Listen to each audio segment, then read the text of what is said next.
guys. We're going to talk about parsley. I call it the old lady's friend because I'm 57, although I don't think I'm an old lady. I am a young, at heart, young person. Clay got in trouble for calling me an old lady before. Okay, with that, let's talk about why parsley is great for older people, younger people, but especially older people because it helps with stuff like Alzheimer's, rheumatism, stomach problems, and has all kinds of vitamins, and it's just really just good for you, especially if you're older.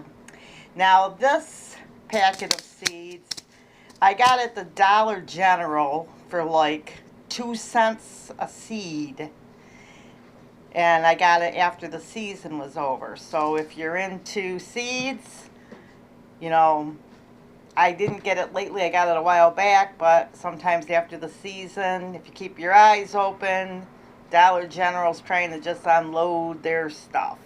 So I got these there.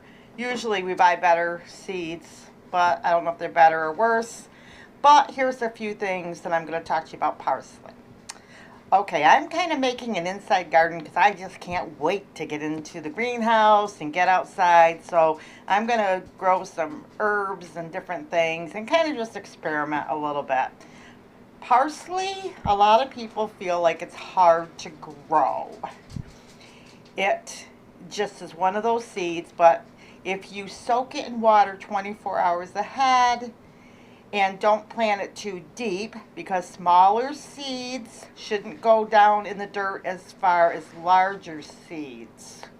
And of course, get on your prayer bones and pray and ask God to help you to grow your seeds, because sometimes he'll give you creative ideas. I always pray for creative ideas. Or, well, not or he might, help you and give you some ideas. Parsley is a biannual. And some places only grow it as an annual, some as a biannual. I suggest as an annual to kind of get it going. And there's lots of different types of parsley. And it's good for your breath. It's also good for gum disease and all that kind of thing. And also in growing any seed, usually the fresher the seed, the better. But that can be debated because there are seeds 2,000 years old. Sometimes it just takes them a longer time to germinate and that type of thing. And so who knows, you're going to hear all kinds of things about seeds, but the best way to learn, and like we say, big or small, you too could be a backyard farm. Whether you live in an apartment or where you live, just roll up your sleeves and start to grow them. Now what I'm doing is, because I had such good success in my African violets, a while back, I'm going to try growing these like on a paper towel and some water to get them started and then move them on to the next stage. What I found with growing plants myself was pretty much like the rain, like God does. Rain on them. When they start to look dry, then water them. Overwatering is what usually kills most plants. So we're going to see how this works with parsley, because parsley loves water, I hear. I don't know, because I haven't really overwatered it. I know there's some plants that they actually just live in water all the time, but then other plants don't do so good. And if you're curious about that, if you have a fish tank, throw a plant in and you'll kind of know. Just you don't have to put the fish in, because I don't know what's poisonous to fish and what aren't.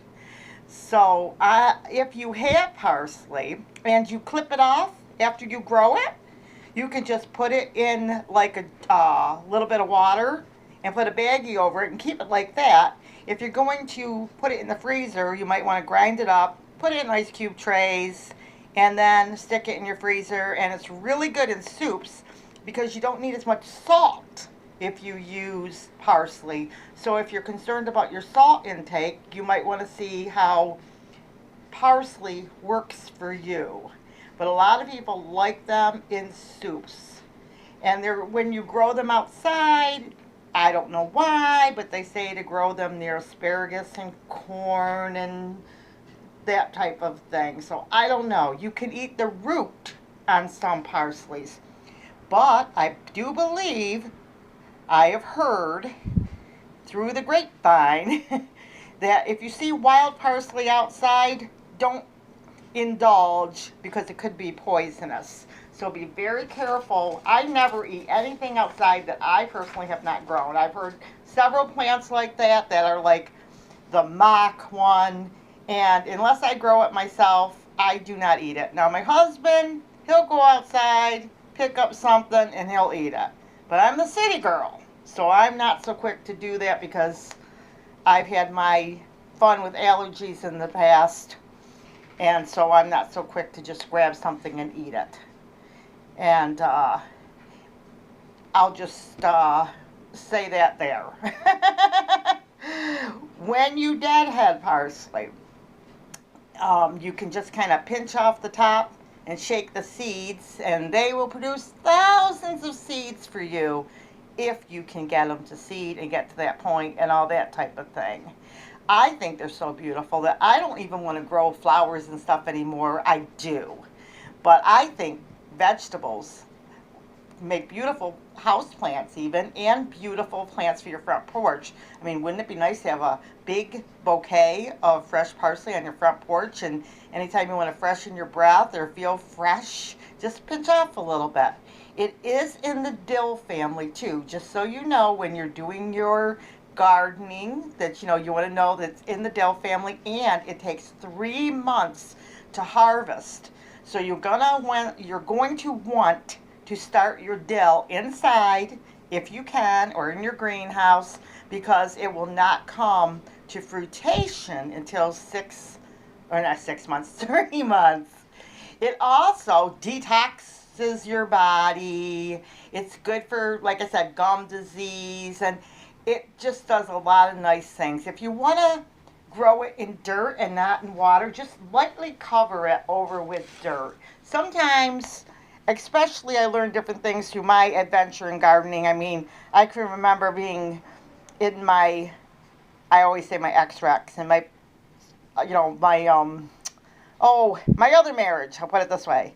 My other marriage, I remember after being a new bride, and I was young, and I'd have all these plants in my house, and I mean, I must have had the gardening fever then. I must have had the farming fever then too, because I remember my first apartment, raising tons of hamsters.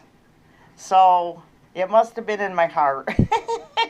I guess I share that to say, you may live in an apartment. You may live in a house, and you may not have anyone in your family that likes to garden, but there's little things you can do. You can raise rabbits, parakeets, finches, grow parsley, grow herbs. And the thing about it is say you have a job and you want to earn some extra income. You could sell your little herbs at your job or something like that, or online. And, just a little encouragement, because a lot of people are moving from the cities and they're moving to the country and they don't know where to get started. So we want to help you, and we want to say, big or small. And the best way to learn, and like I said, big or small, you too can be a backyard farm. The best way to learn is just do it. You're going to hear a lot of voices all over. Everybody's going to say, this is the way, this is the way, this is how to do it my way, do it this way. If you really want to know, you're going to have to be a little bit of a scientist and just try things. And you could be hitting up on an idea that no one ever heard of just because you tried and did something a little bit different. Okay, with that, I have to jump in the shower. I have to get some things going here. But remember, and I've said it a few times here, and I just want to encourage you, because our channel is to help everyone, old farmers, new farmers. Clay's been doing it for 40 years. I've been doing it just since I married Clay, and we've been married, what have we been married, sweetie? 7 years or 8 years. 7 or 8 years. We got married in 2011 on 12/12/11. 8 years. 8 years, because we couldn't wait another year to be married. So anyway, I've been doing it all that time, and I still feel like a newbie. But anything you do for 8 hours a day, after a while, you'll master it. So you can start growing things wherever you are, big or small. You too can be a backyard